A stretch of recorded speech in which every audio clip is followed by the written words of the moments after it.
Beloved ones, why exactly do we need such a very astronomical sign that the old reality is gone and the new reality is beginning, which a total solar eclipse is all about?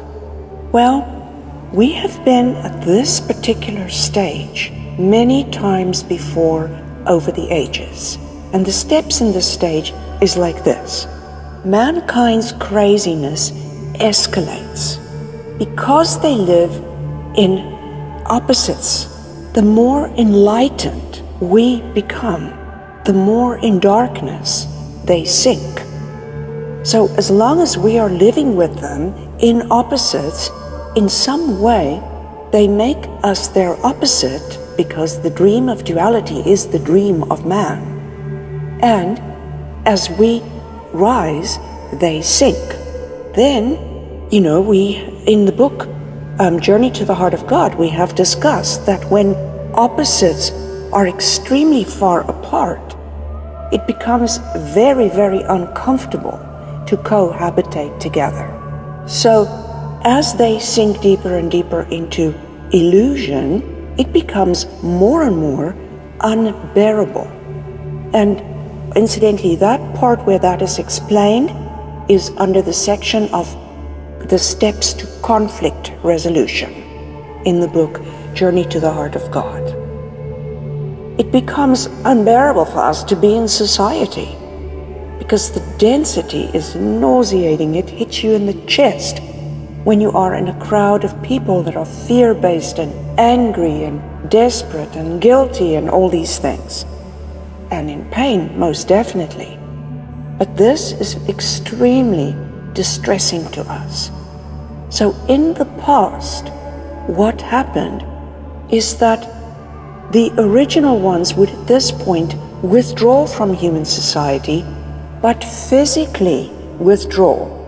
They would go to an island, they would go in the mountains, they would get a space where they can live at their higher level, because being around man continually pulls us into their paradigm.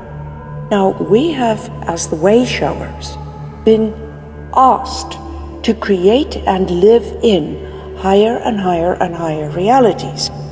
The reality of Godhood, it had 441 principles, the resurrected realities, getting to the point where our reality is different than theirs, but we still stay among them.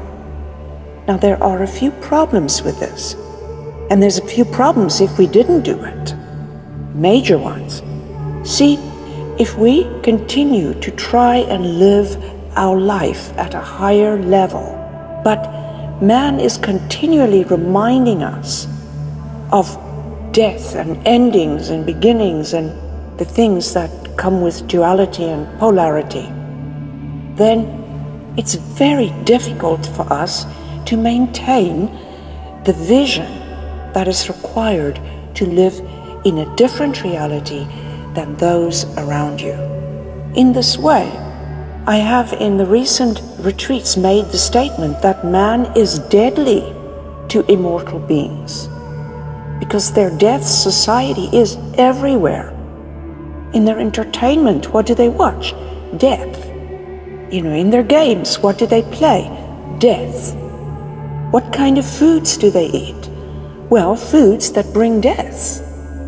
By staying among them, we are exposed over and over and over to that which we are asked and is our destiny to overcome, the illusion of life and death.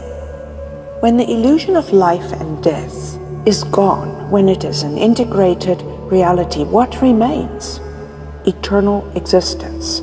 And eternal has to be understood to be transient eternal existence.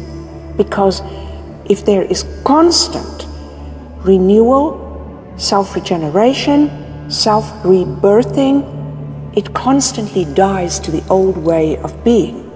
So we are continually new eternally. This is very difficult to maintain amongst man, and as it becomes almost unbearable, the original ones have always withdrawn and created a sacred place. Well, so why didn't that work? Why do you think, my beloved ones, that humanity is constantly pulling in catastrophes? Every major catastrophe, the sinking of Atlantis, the sinking of Lemuria, and both sank multiple times, etc. Polar shifts. These things have always happened, doing great destruction to the earth when the original ones withdrew into their sacred spaces, when they left the society of man. Of course, the answer is we need to figure out why, and secondly, we need to find an alternative way. And the alternative way cannot be a martyrdom of self-sacrifice, of incredible discomfort of living amongst humanity. So secondly, let's look at why this happened.